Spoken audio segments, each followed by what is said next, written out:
So just a bit of background. I started an organization called Bear With Us in 1992. I approached the Ministry of Natural Resources in the Bridgebridge office in 91 and told them what I'd like to do, and they graciously listened to me and allowed it to happen, although I think probably a few rolled their eyes, but I don't blame them. But since then, I've spent a lot of time watching bears in the wild, as well as bears that might come into the center for rehabilitation. The important thing with bears are that if they get used to people, they don't become a danger to the people. People more likely become a danger to them. And the two bears you just saw are former circus bears, so they're permanent residents of Bear With Us. And that's Yogi. He's a male, former circus bear from the UK, and he'll be 26 this January. The pretty lady you just saw before him was Molly. She'll be 29 this January. She's been at Bear With Us 20 years on December the 9th. So is that an old bear? Not really. However, if that was a wild bear, it'd be an old bear. I'll talk to you about that in a minute.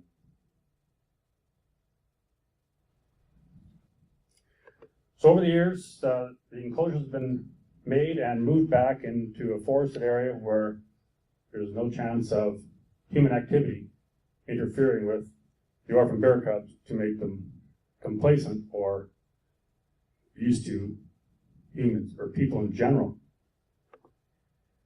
Now, one thing about bear behavior that's kind of unique and that applies to the rehabilitation process as well is that a bear cub and bears in general are afraid of anything they don't understand.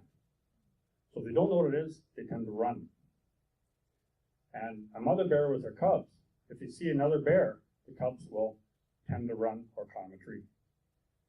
So as a rehabilitator, if those bear cubs only see one or two caregivers and that's all, they tend to run from anybody else who may approach the enclosure. This keeps them wild, helps keep them safe when they return to the wild. But that same information applies to when it comes to coexistence. So what I mean is that if a bear is coming into a town and finding your bird feeders full of birdseed, or all your excess food on the deck in a garbage bag, and it gets to feed on them, and it wanders through the neighborhood and people don't offer any resistance, that bear becomes used to human activity. And that's what some like to call a nuisance bear. I prefer to refer to it as human-bear conflict because the real nuisance is not the bear. Almost every bear that has arrived to Bear With Us in the last 20 years has arrived there because of human activity. And this varies from hunting injuries, hunting orphans, bears injured on the road, mother bears killed on the road, cubs orphaned, and the list goes on, but almost always it's to do with something we do as people. One example, a couple of years ago, I received a little cub, 4.5 pounds, some guys were ATVing on a trail. Mother bear ran across the trail. 2 of the cubs made it, the other one ran headlong into the ATV tire, knocked them out cold. But left the bear cub there for a day. Mom didn't come back.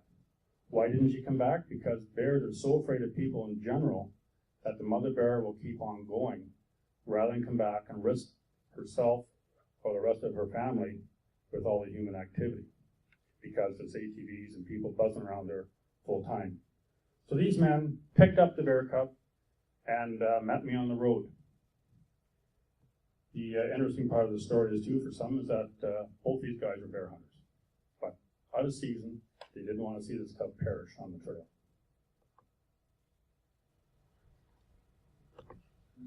Speaking of hit on the road, this little bear is at the center right now. He was hit by a vehicle over near Napanee. In the hot sun, he laid in the road for over a day. People drove by. One family drove by, and the man said to his wife, he said, that bear cub, that dead one, I'm going to go back tomorrow and get it and maybe, take it to a taxidermist. Well, he went back, he picked the cub up, and it moved. So he wasn't dead, but he'd been lying there for a long time. But he was severely dehydrated. So Sue Meach and Napanee stabilized the little bear, gave him some fluids to get him going, and then he was transferred to bear with us. He had so much brain damage from the impact of the vehicle, he couldn't eat on his own. I'm feeding him with a spoon. He's got no control over his legs are just swinging, and he can't hold his head steady. He's now graduated to eating on his own, walking, running. He was originally blind, couldn't smell, and couldn't hear, because he'd run into things. He'd walk over his food, because the brain damage had caused his sensory loss.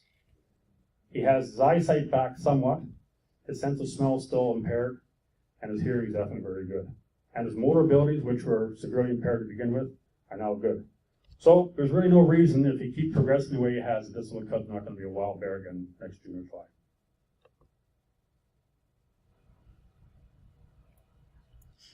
And of course, as some of us know, that bears are not born knowing how to be bears. So when the mother gives birth to them in January, there's no late births like May or June. It's January. If a late birth happens in the bear world, it might be the first week of February, depending on geographical location. But January is by far the most common month of birth for bears, especially bears in the Northern Hemisphere. So when those bear cubs are born, they don't know what being a bear is. They're a lot like a person. They're intelligent, they have cognitive thought, and they run very little on instinct. So they need to know what they should eat. And a mother bear teaches them by example for the first 18 months of their life. Can't really teach them by example 100% at a rehab center, but we can offer them food that they would find in the wild and release them when they have enough body mass and fat that they have a good chance to find that food and sort things out and survive on their own. The advantage is that they've had so much food that they're usually at least twice the weight of a bear cub that would be at the same age in the wild when it parts from its mother. This slide I had in the slideshow in 1997. I took it out because it was an old slide. Put it back in for good reason. This bear was a nuisance bear, so we would call him. He was live trapped by myself during the Rosso, and he was a nuisance for good reason in August. He was thin, coat was dull, and he was pretty sick with an infection because he had an arrowhead stuck in his neck. So we took the arrowhead out, gave him a shot of penicillin, kept him for 2 days, and released him again. Very close to where we found him, but with an ear tag. So this is 1997 in August. And I forgot about him until last October. He was shot by a hunter 16 years later.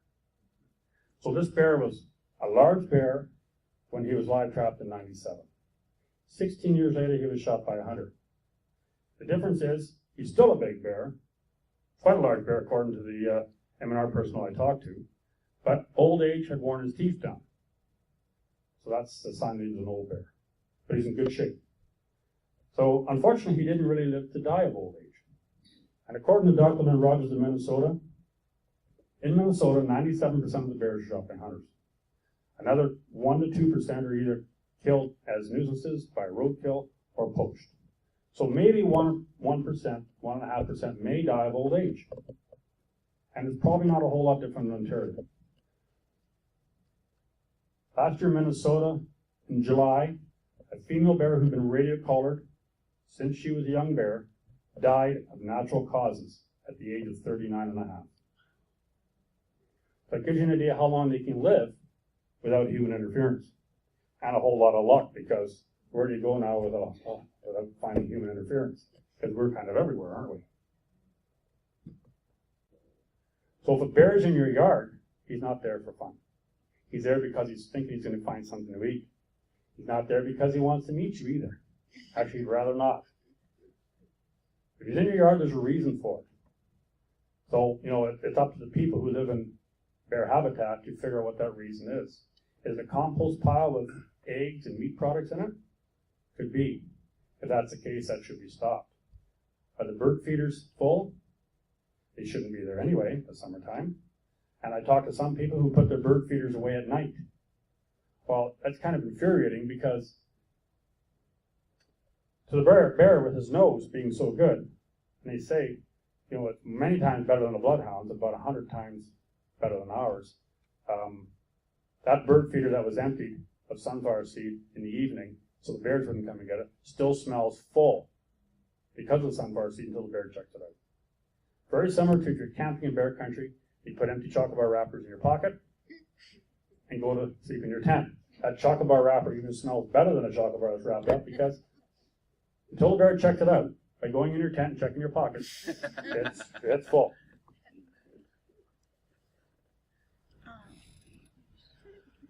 Bear cubs are born in January. Mother bear has 1, 2, 3 cubs very often, occasionally 4.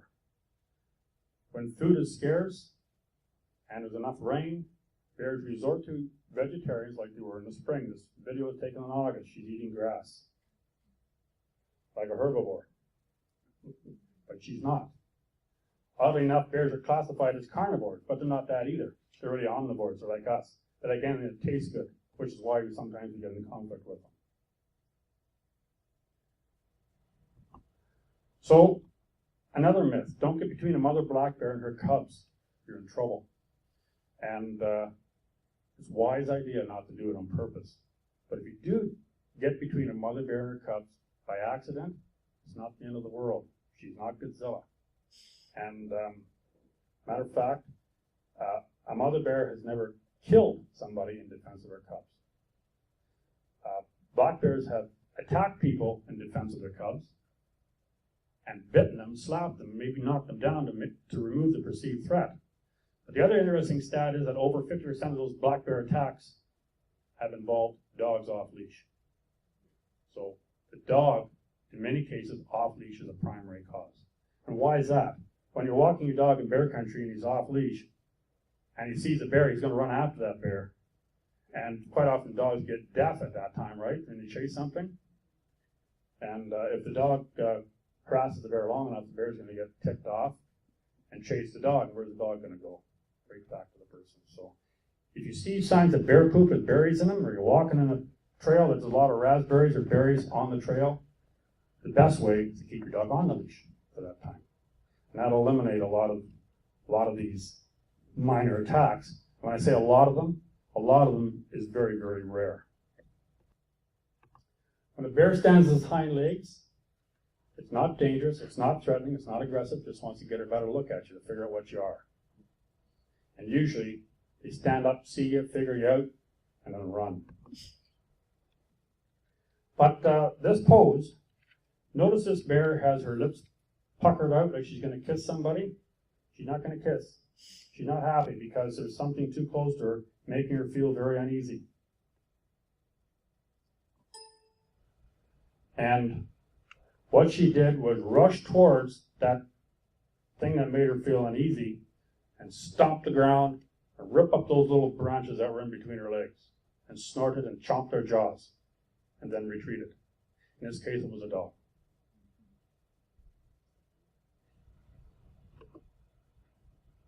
But that's a bluff charge. And this bear has cubs. She's looking back. Her lips are puckered out again. Again, something is too close is making her feel uneasy. She's not happy about it. She looks back to see where her cubs are, and she stomps her feet, and this time it was this guy, the photographer.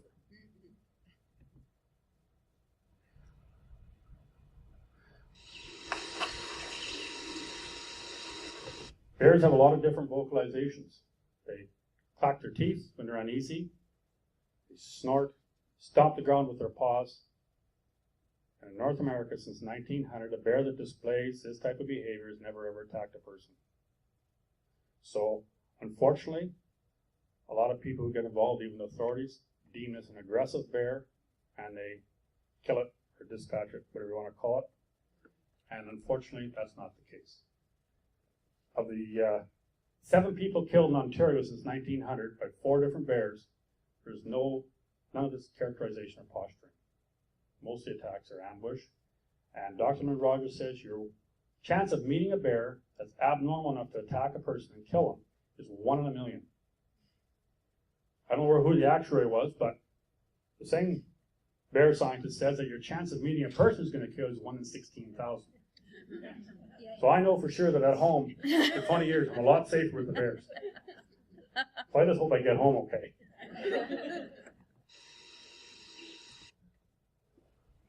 This particular day, I saw this mother bear with cubs in a field. The cubs ran in the bush and climbed up a tree. A few minutes later, she followed because she heard scratching on a tree, not her cubs. And I hope the sound you can hear, because this is a lot of bear communication going on.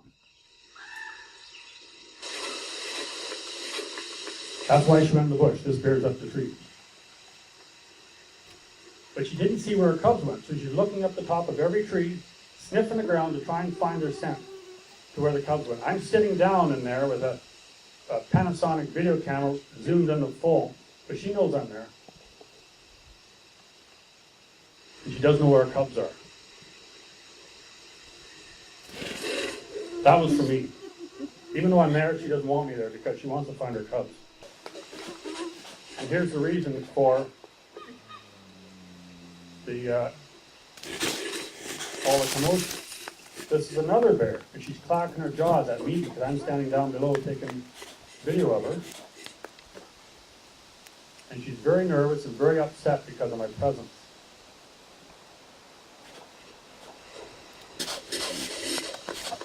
I know that this is not a dangerous bear, so I wouldn't normally want to do this discussion out, but I'm doing this so I can talk to people in groups like this, so these bears don't get shot for trying to ask people politely to leave, which I did shortly after. So this bear, I walked around the corner of a building because I saw her going around, and I had my video camera ready. I kneeled down in the grass. She sees me, she stomps her feet and sends her cubs away into hiding, and this is what I get. I don't move. She's patient, isn't she? Get the heck out of there. Oh. So, again, you know, they call this is often called a dangerous bear when it's not. And it doesn't really matter what the species is. This kind of behavior is a bear asking us to leave to give it more space. We need to give it more space. So if you meet a bear on a trail, the best thing to do is stand your ground, talk to it, let it know you're a human being, put your arms up high, and don't run. What if you did run? Well, you know, a lot of people do. I was going to say, most people, if to see that behavior, you would just instinctually... Well, sometimes, you know, it might encourage the bear to run after you, but for some reason they don't catch people. It's still pretty rare. And people tell me they've been chased by a bear. If the bear didn't catch them, they weren't really being chased. Because bears can run 50 to 55 kilometers an hour. I don't think we can. But they also can climb trees better than we can. They can swim for many kilometers. So that's why you're best to stand your ground and back away slowly. If the bear has nowhere to go, and there's a rock, you know, or something behind it, move off the trail and let it go by. And it's very easy. I believe that the best tools we can have if we're living in bear country is our brain, and if it makes you feel better, a can of pepper spray. Pepper spray is more effective than a bullet. And unfortunately, for some reason, when people have guns in their hands, they look for excuses to use them.